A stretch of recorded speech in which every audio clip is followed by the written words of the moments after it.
Yn ystod yr wythnos hon, sef Wythnos Gwirfoddoli, dwi am dalu teyrnged a diolch i'r 50,000 i 60,000 o bobl ar draws Bowys sydd bob dydd yn gwasanaethu i cyddynion trwy wirfoddoli. Ac maen nhw'n gwneud hyn trwy gymryd rhan mewn gweithgareddau o bob math.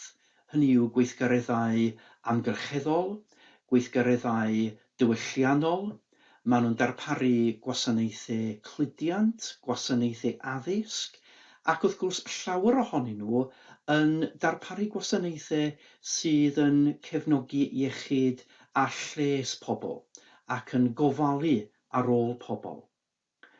Nifer fawr ohonyn nhw, sef dros 20,000 ohonyn nhw wrth gwrs, yn gwasanaethu fel gwirfoddolwyr arfyrddau, sef trwy fod yn ymddiriedolwyr, a thrwy hynny wrth gwrs yn atgyfnerthu llywodraethiad da o fewn sefydliadau gwirfoddol ar draws y sir. Ond dyma ni yng nghanol pandemig byd-eang. Ac dyn ni yn byw trwy baradocs hefyd, lle mae cadw ar wahân i ryw raddau wedi dod â ni yn nes at ein gilydd.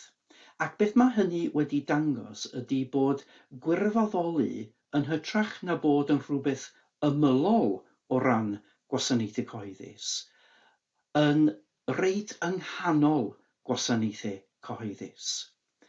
Mae ffrwydrad wedi cymryd lle o weithgareddau anffurfiol, gwirfoddol ym mhob stryd ac ym mhob pentre, ym mhob tre ar draws Powys a thu hwnt wrth gwrs.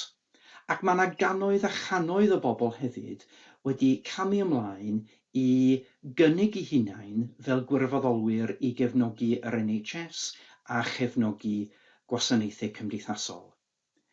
Ac be dyn ni am wneud, be dwi am wneud heddiw ar ran pob un ohonon ni yn Powys ydy yn syml iawn dweud wrthoch chi bod ni yn ddiolch i chi. Diolch o galon.